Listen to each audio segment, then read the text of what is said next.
Continuing reading. In a quantum potential field, it is theoretically possible for an internal clock to be set at infinity -1 so it can manifest in space and time.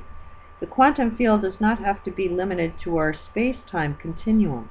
Thus, information coming in from quantum potential fields within the microtubules would confront a memory system operating beyond our comprehension in speed. Example, beyond speed. All sensory input could be given form, spun, and stored at leisure, and the entire collective could respond in neutral position until a relative time, physical reality, could anchor the new information. Within a quantum computer, information is placed into string memory, and each clock pulse pushes the memory to a value lower in the stack. The more congruent an input to memory, the more that memory will be supported in the stack, resulting in a larger amplitude of memory value and a system which learns by association. Such associations does not have to be limited to one space-time continuum. It could be hyperspatial and thus correlation among parallel worlds. Theoretically, then, the entire memory of humanity, of all life, and all associations with all worlds could be contained within a single collective field.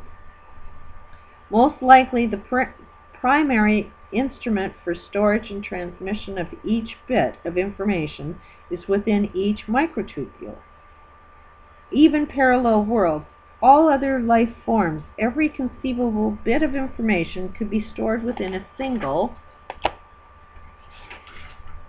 microtube contained within the tail of a single sperm or the wall of the egg cell. We can both inherit this information as it passes on from one generation to the next, and also has access to it from the quantum potential field via our microtubules and their quantum dynamics, thus the holographic paradigm. What is known to the part is known to the whole, and what is known to the whole is known to the part, has validity. If we step out of time, this information is, and everyone has access to all of it. That is the biggest point.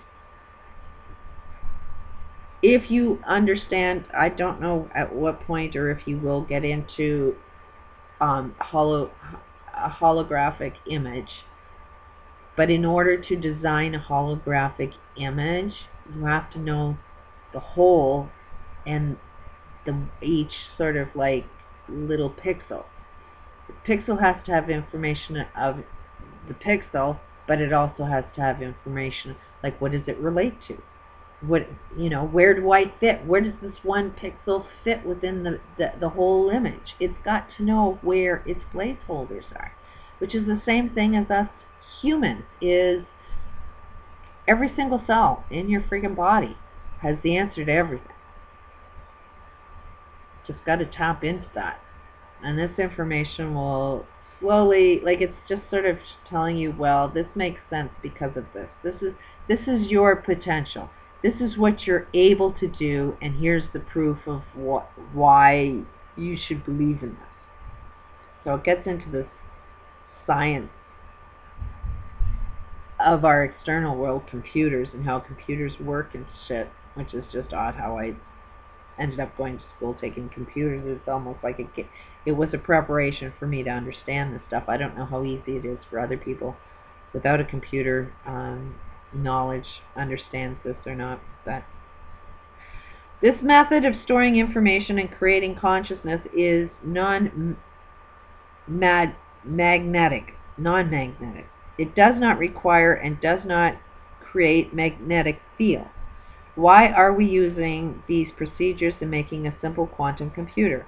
By knowing the basic process of consciousness, we are duplicating these processes in electronic circuits, and we will soon be switching the photonic circuits. To further understand these processes as simple as possible, consider the Garmani, I can't say that, and Wolpert, 1997, report evidence that visual motor learning occurs through modular decomposition. Modular decomposition occurs when information is broken down into two or more variables. Proof of learning can be measured from the interaction of the variables. Any learning task involves learning two or more variables at the same time. This is similar to the Osgood scale of measuring experiences. This gets good.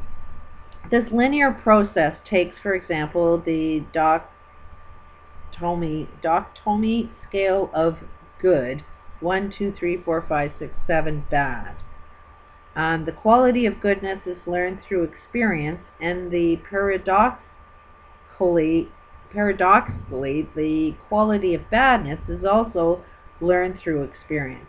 When we consider learning from a nonlinear and multi-dimensional view, a feeling or behavior can be measured by mixing modular components. We have named these components holodynes. Holodynes are self-organizing information systems specializing in the use of information created by learning. They spin linear input into hierarchical Gaussian mixtures to create generalizations or multiple relationships. The central limit principle in the resulting Gaussian normal curve is a neutral consequence of consuming interacting relational information. Thus, the emerging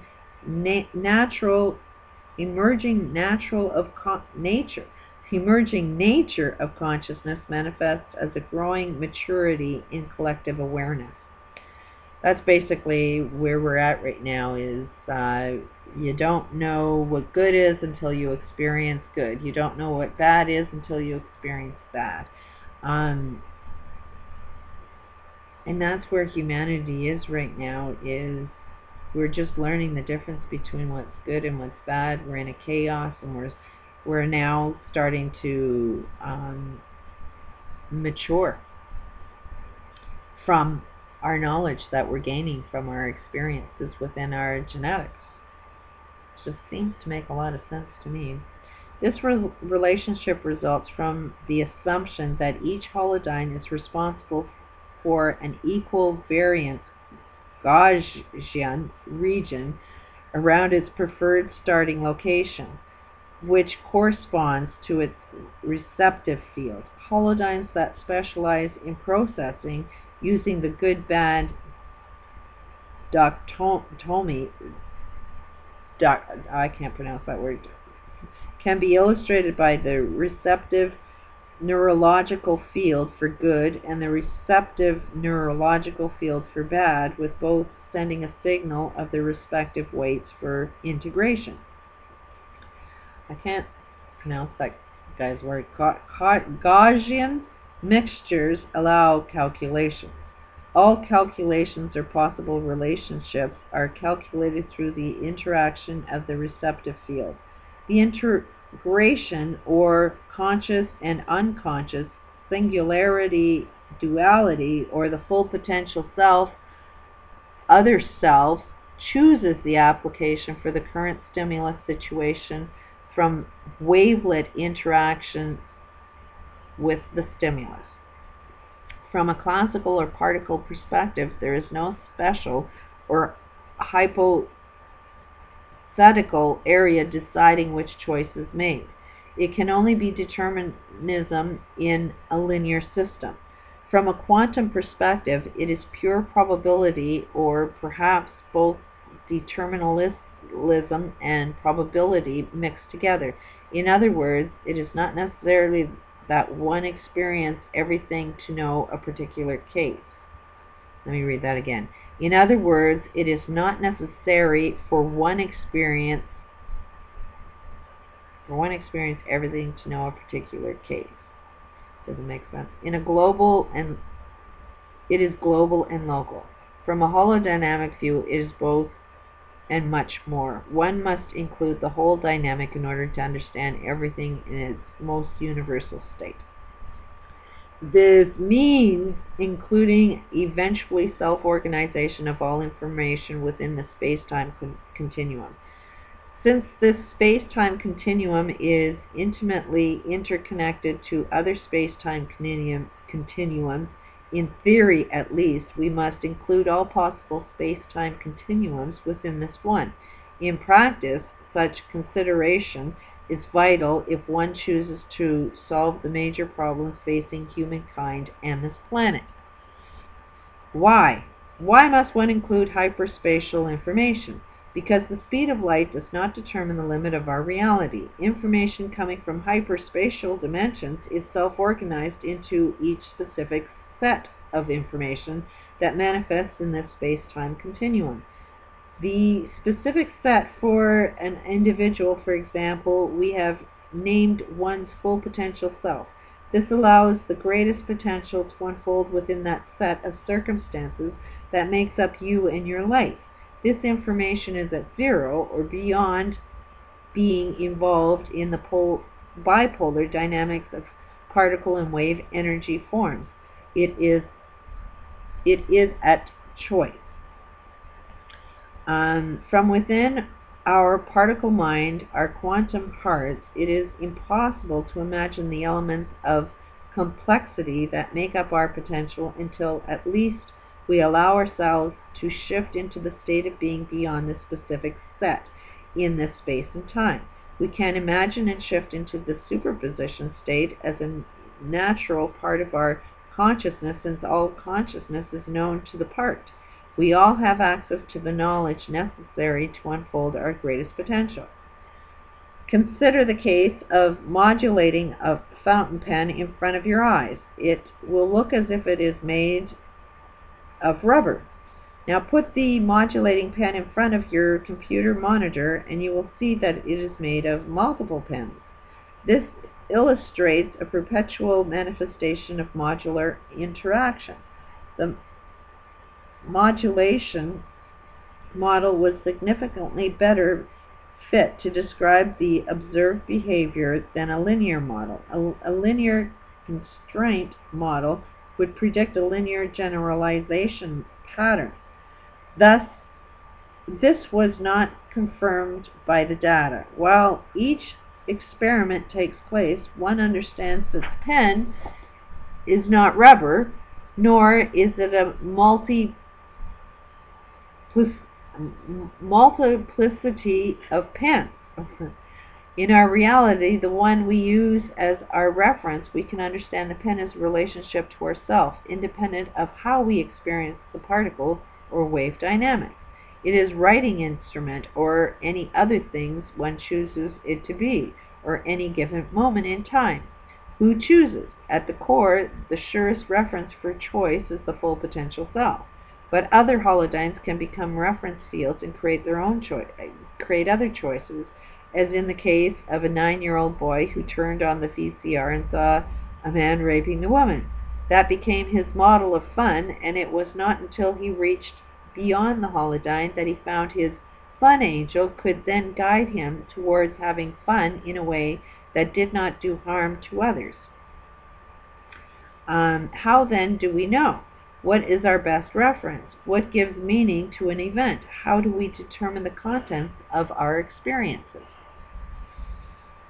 I'm going to be running out. From a quantum perspective, the visuomotor system has limited generalization to novel events that suggest local receptive field structures.